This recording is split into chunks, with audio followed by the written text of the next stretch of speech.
I'd like to tell a story if you folks wouldn't mind. This one's true, and it really happened in that little hometown of mine. There was this kind old colored fella who the folks was always fond. I don't even remember what his last name was. We always just called him Uncle John. Why, I remember when I was little, I used to go and see him nearly every day, just to sit and hear his stories and while some time away.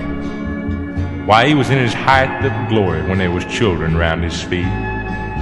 I've seen him laugh right out loud and say, "Lord God, you children sure is sweet."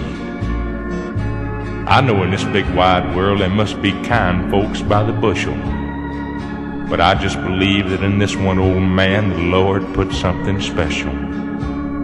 Well, I've seen times when folks were sick that the old man would walk for miles just to offer his assistance and try to help out a little while.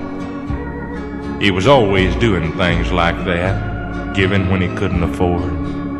Funny thing was, though, he never did ask for no pay. Said he was always a-working for the Lord. Now, Uncle John had this sickness that he didn't know about. Folks didn't know whether to tell him or just let him live it out. But then one day they decided that they ought to let him know. So they asked Doc Boyd if he'd go tell him, and he said, yeah, he'd go. He found old John sitting in his homemade rocking chair, thumbing through a worn-out Bible and reading little scriptures here and there. Now, Doc was scared and he was nervous because he didn't know quite where to start. Don't you know his conscience fought him? He'd come to break the old man's heart. But he gathered up his courage and he found the words to say. "Uncle John, the Lord's coming and he's gonna take you away."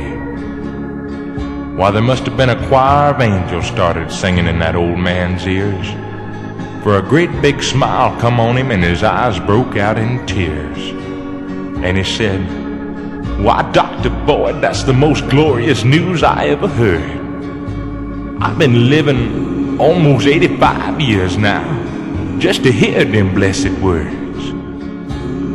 Now to know that he's finally calling me to leave this earthly sod. Why, Doc, I've just been living this old life so's I could get to meet my God."